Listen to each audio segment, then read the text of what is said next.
demonstration. So, Dr. Chancey. Okay. I have to talk with my hands, so I need to I'll use this one.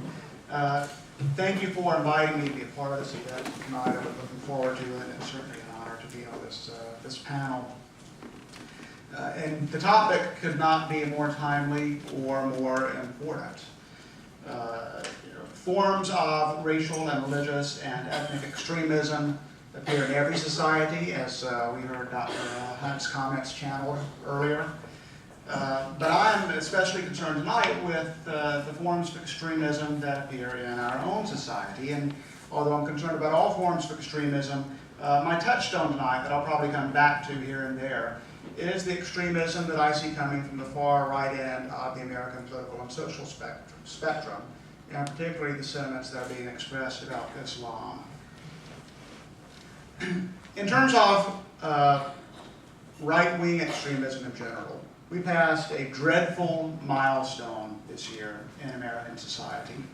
According to the Southern Poverty Law Center, in February, the number of right-wing hate groups in America topped 1,000 for the first time ever. This is a 54% increase since the year 2000.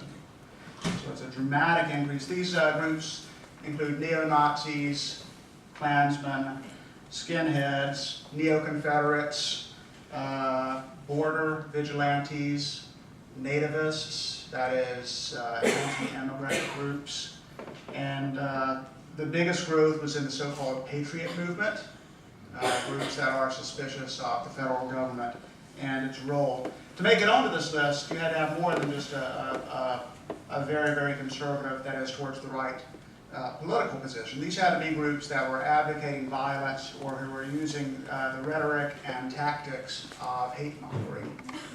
That's what it took to get onto this list. And when you think about this list, 1,000 groups, it's worth emphasizing that this group only tracks right-wing extremism. There's also extremism on the left, whether eco-terrorist groups, anarchist groups, etc. I don't want to give the false impression that this only happens in one place. Unfortunately, there's fault enough to go around for all of us. It's troubling to see the extreme views of such groups making their way into the discourse of the political mainstream. I'm sure we're all aware of that. I don't see how we could not be aware of that. And I noticed just this afternoon an email that came in from the Council on American Islamic Relations that began, in the lead up to the 2012 elections, many politicians have been scapegoating Islam and the Muslim community, hoping to score political points. And the CAIR is sponsoring a conference on how to address this. It's very, very prominent in people's minds. The contrived controversy over Sharia law illustrates how extremist views are seeping into the political mainstream. Again, as many of you know far better than me, because you tracked it probably, at least 13 state legislatures introduced anti-Sharia bills, some of which passed, including in Oklahoma. And these bills reflected a dreadful ignorance of Islam. In Tennessee, lawmakers sought to make following Sharia a felony punishable by 15 years in prison, until someone pointed out to them that would make it illegal to be a Muslim in Tennessee, in which case the bill was withdrawn. Last year, famously, Nevada senatorial candidate Sharon Engel famously claimed that Muslims had instituted Sharia law in Dearborn, Michigan, round up the usual suspects, as they say, it's always Dearborn, in Dearborn, Michigan, and also Frankfort, Texas. Sharia had been fully implemented there. Well, the only problem, just on the point of argument, I'll point out, Frankfort, Texas ceased to exist in 1975. It's been completely absorbed into Dallas County. There is no Frankfort, Texas. Yeah, so that's just only one of the problems. Hi, well, Mark Chancey. Nice to meet you. Now, if I think if American society broadly had a better understanding of what Sharia is, of Islam, of the diversity in Islam, all the different ways of being Muslim, we wouldn't see this type of phenomenon. But all too often, ignorance prevails, and we see extremist understandings of Islam dancing dangerously close to the American political mainstream.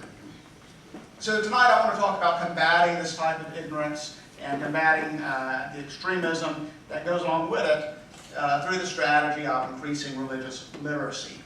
I'm not naive enough to think that education alone is an answer to this problem, but education is certainly part of the answer.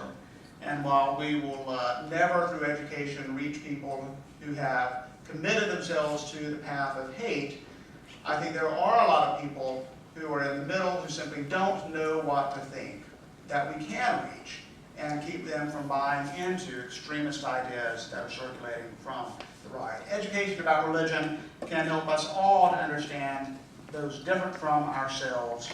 And it can help us understand the nature and sources of religious conflict. A lot of people have made this argument for religious literacy in recent years. Most famously, Stephen Prothero, who was on campus earlier this week, wrote a book called Religious Literacy: What Every American Needs to Know and Doesn't. And you can find this discussion happening in policy journals, such as Foreign Affairs, where an article last year was called A Globalized God: Religion's Growing Influence in International Politics. And both of those writers, Prothero and the Foreign Affairs article, emphasize that you can't understand foreign affairs and international relations without understanding something about religion. But the international scene is no longer even abroad. I mean, globalization is here. It is everywhere. So, Americans are going to encounter aspects of global culture in every community. It's not just simply a matter of if they happen to travel along. But despite this increased encounter, the understanding of different cultures still lags. And for many Americans, this includes knowledge of Islam. I often teach a course that is a 1,000 first-year level survey of Judaism, Christianity, and Islam. And it's always really eye-opening to see what students know when they come in there. They don't realize that Islam goes beyond the Middle East, but much less the role of Southeast Asia. They're surprised to learn that 20 million Muslims live in China, for example. They may vaguely have heard something about issues of assimilation in Western Europe, but they don't know that Russia has the largest Muslim population as well. They really don't have a good geographic sense of it. Nor are most Americans familiar with the varieties of Islam. A poll taken just last month by the Brookings Institute and the Public Religion Research Institution. This poll is published in a study called What It Means to Be an American: Attitudes in an Increasingly Diverse America 10 years after 9/11. This study shows that relatively few Americans say they have any social interactions with Muslims. Very few report having much knowledge about the religious beliefs and practices of Muslims. Interestingly enough, given what we're seeing in political discussions, Republicans are more likely than Democrats to say they know a lot about Islam. Isn't that interesting? Self-identified Tea Partiers are even more likely to say they know a lot about Islam.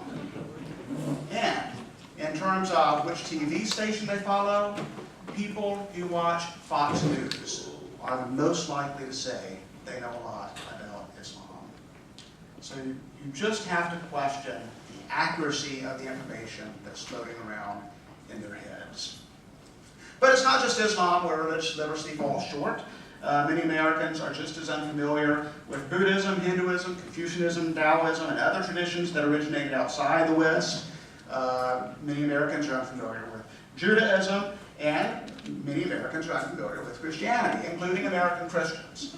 And on this, I would just make the point that one of the fastest growing movements in the world is Pentecostal Christianity, a particular form of Christianity that emphasizes God's divine power through the Holy Spirit.